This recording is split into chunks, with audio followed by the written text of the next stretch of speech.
Hi, Zoe. Hi, Zoe. We are going to read How I Became a Pirate by Melinda Long and David Shannon. This was something that all of them liked when they were little. We'll see if they remember it. Pirates have green teeth when they have any teeth at all. I know about pirates because one day when I was at the beach building a sandcastle and minding my own business, a pirate ship sailed into view. I knew what it was because it had a flag that had skull and crossbones on it, and because I could hear the pirates singing, "Hey ho, blow the man down," and they were a little off key. I tried to tell Dad, but he was busy setting up the beach umbrella. I tried to tell Mom, but she was busy slathering my baby sister with sunblock.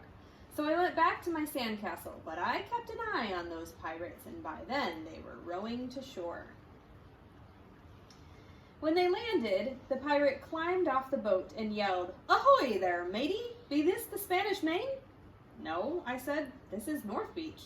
"Shiver me timbers," the pirate said. "We must have taken a wrong turn at Bora Bora."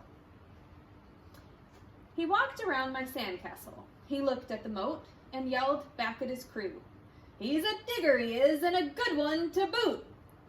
A good one to boot, the others agreed. "What be your name, matey?" the head pirate asked.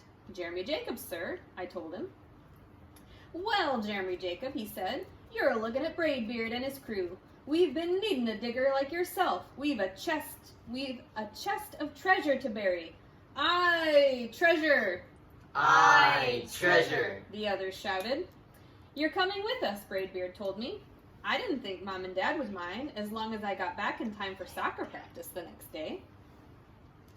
And that's how I became a pirate. As soon as we were on board, Braidbeard showed me the chest of gold and jewels.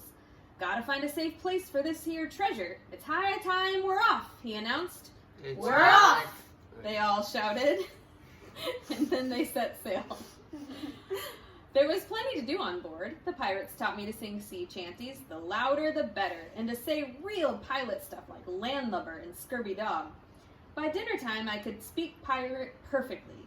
I also learned pirate manners. Braidbeard pounded his fist on the table and yelled, "Down the hatch, me laddies!" "Down the hatch, me laddies!" we all shouted. Braidbeard gulped his food and said, "Hand over the meat!" The meat! we all roared. Nobody told us to finish our spinach. There wasn't any spinach. Or to chew up our carrots. They weren't allowed on board. We talked with our mouths full, and nobody said please or thank you. After dinner, I tried to teach the pirates to play soccer. Braidbeard kicked the ball and yelled, "Arg, soccer!"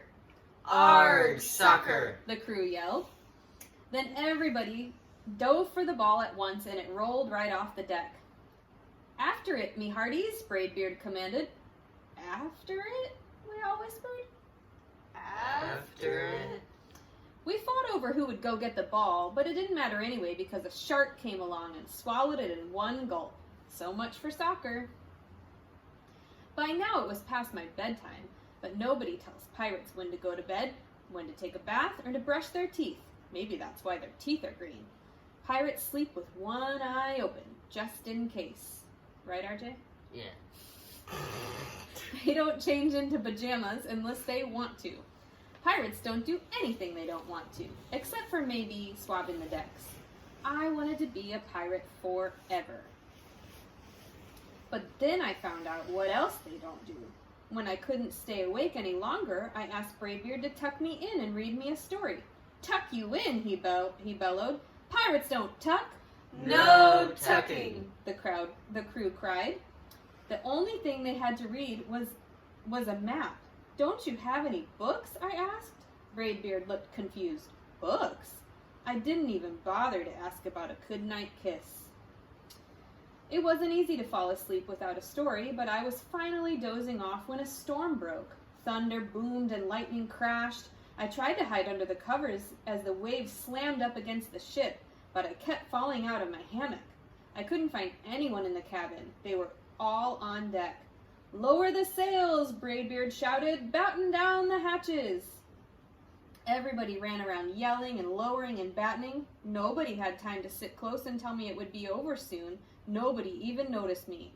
I decided that I didn't want to be a pirate after all. Just then, flash, crash, crack! Lightning hit the mast and split right down the middle. "What'll we do now?" yelled one of the pirates. "We'll have to turn back," called another. "But the treasure!" hollered Braidbeard. "Where will we bury the treasure?" I stepped forward.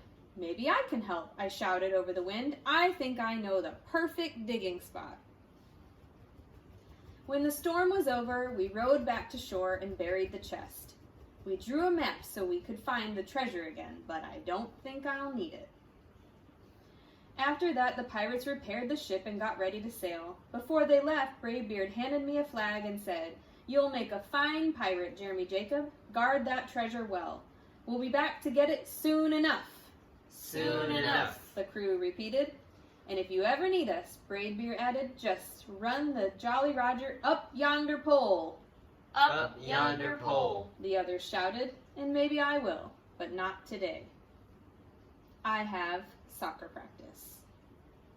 The